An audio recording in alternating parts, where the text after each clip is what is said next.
Hello everyone, let us continue with our discussion, and this is going to be the last lecture of this particular topic. We have covered each and everything with respect to this particular chapter. Now the only point which is left as per the author, it is the risk, return and the diversification benefit. Clear?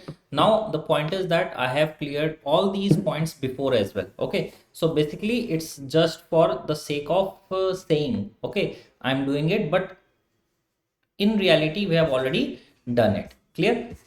Now the point is how we can generate the return. Okay, see, in the stocks you will get the dividends, in the bonds you will get the interest. Clear? But in cryptocurrencies there is no such regular income. The only income is the price appreciation. Means you buy something at $100,000 and you hope that it will become $200,000. Clear? Like if I'll give you one example, that in 2010 Bitcoin was just $0.05. Let me write it down so that you can actually see what it is. It was in 2010. Clear? Then 2021, this Bitcoin became $65,000. Imagine if someone would have purchased only 10 or 20 Bitcoins, what would they have become now? Clear? And by the mid of 2022, by the mid of 2022, they became $20,000. So even if there is a rise, there is a huge amount of fall as well. Clear? So these returns are amazing. Clear? But it comes with massive volatility. Clear? So sometimes people even call Bitcoins as the digital gold. Clear? It has a limited supply.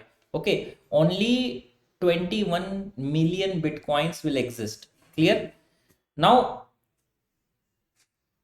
how they actually drive the value? Similarly, similar to the golds, the demand and the supply is, we know that, fixed, but higher the demand, higher the prices. Clear? Now risk, it's totally clear. Price volatility, Bitcoin can jump or fall by 30% in a single day. Okay, regulatory risk. Clear? Fraud and crime, technological risk, you can lose your private key and your crypto is gone for forever. Market manipulation, price pump and dump by the big buyers and sellers. Even on Twitter and Telegram these things can happen. Clear? Now if you'll ask me, volatility in Bitcoin, it is the highest. In return also it's very high as compared to the stock. Now in bonds, volatility is the least and hence the return is also the least. Are you understanding the point? Diversification benefit, see, many want to create a portfolio with bonds, stocks, real estates, hedge funds, private equity, and now the cryptocurrency. Clear? Because it do not move in the direction the way bonds and stocks are moving. Okay, they're not related to the economy and something like that. They purely based on the demand and the supply. So they have a very low correlation with these assets. And for any asset which have a low correlation with these assets, investors loves it and they try to put it into their portfolio because that will actually reduce the overall risk of the portfolio. Clear? But we know that in extreme cases price can go up and down together. Means if I'll give you the example of COVID crash, okay, everything goes down together including the crypto. Here is the example. You see that after this COVID, this price shrink by a lot, means 65 become $20,000. So that is a big number. Clear?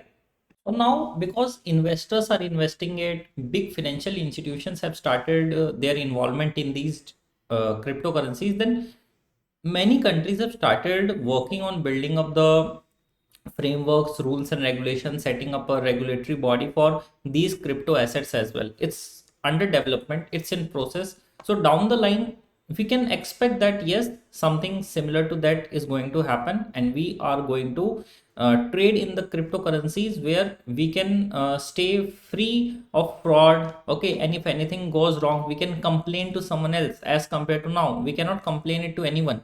Hopefully you can understand. So it's in the process of beginning that yes, we will set up something and then gradually we will come up something concrete which can help us to build a very strong and good infrastructure where we can trade without the fear of frauds and scams. Clear? So with this I am ending this lecture and we are done with the digital asset fully with this. Okay, so I'm ending this. Thank you.